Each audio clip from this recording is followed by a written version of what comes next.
મસ્ત મજાની જિંદગી અને એની મસ્ત મજાની વાતો.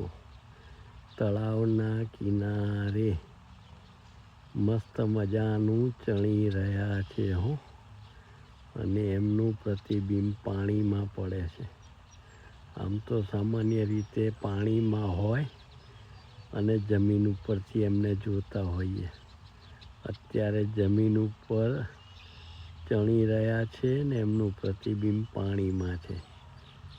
પાણીમાં બતકા હોવા જોઈએ, એની જગ્યાએ બરાબર ભૂખ્યા થયા છે. આહાહા, ખાવાની મજા પડી ગઈ છે. મસ્ત મજાની જિંદગી અને એની મસ્ત મજાની વાતો. વ્યક્તિગત અત્યારે બધા જ અરે વાહ દોસ્ત, વાહ વાહ ભાઈ વાહ, તમારી પાંખો. અત્યારે બધા વ્યક્તિગત પોતપોતાની જિંદગીમાં સારા ભણતર માટે, સારું ભણતર મેળવ્યા પછી સારું પેકેજ મેળવવા માટે, સારા પૈસાથી કામ ધંધે લાગવા માટે પ્રયત્ન કરી રહ્યા છે. સારી વાત છે. સરસ મજાનું ભણો, સરસ આગળ વધો, સરસ કમાઓ. પણ પછી જે વ્યક્તિગત વાત રહે છે ને, પછી જે પોતાની મોજ મસ્તીમાં પડી જવાય છે ને, એમાં કેટલા જણને તમે ઉપયોગી થયા, કેટલાને તમે મદદરૂપ થયા. જીવનમાં ઘણું મેળવ્યું, પણ તમે બીજાને કેટલું આપ્યું, કોનું દુઃખ સમજ્યા અને દૂર કર્યું. મહત્ત્વ આનું છે. અત્યારે ભણતરની વાતમાં લોકો એટલા બધા આગળ વધી ગયા છે, પૈસે ટકે બધા સુખી છે, મોટા મોટા મકાનો બાંધે છે, બધું જ સરસ.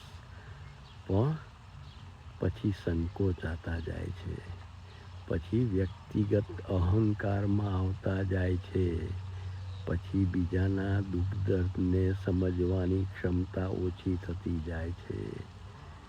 આને કારણે બધું જ હોવા છતાં, પૂરતા પૈસા, પૂરતું બંગલા, ગાડી બધું જ હોવા છતાં પેલો સંતોષ નથી. ક્યાંક ને ક્યાંક કંઈક ખૂટતું એવું લાગ્યા કરે છે. દુઃખ અનુભવ્યા કરાય છે. નાની નાની બાબતોમાંથી જ્યાં સુખ મેળવવાનું છે, ત્યાં દુઃખી થયા કરાય છે. એટલે જેમ સમૃદ્ધિ વધે તેમ ઉદારતા વધવી જોઈએ. આ પક્ષીઓ જો જે સહજતાથી કેટલું સરસ જીવી રહ્યા છે, આવું જીવન આપણને પણ સરસ મજાનું આપ્યું છે, જેનો ઉપયોગ લોકોને મદદરૂપ થવા માટે, લોકોને જ્યાં જ્યાં તકલીફ હોય એમાંથી બહાર કાઢવા માટે, અને આપણી જે કોઈ તાકાત હોય તન મન અને ધનથી બધાને મદદરૂપ થવું, આ જીવનનો આશય છે. જેટલું બધાને મદદરૂપ થવાના પ્રયત્નો કરશો, એટલો આનંદ વધશે, એટલું સુખ વધશે, એટલું મળેલી સમૃદ્ધિને બરાબર માણી શકાશે.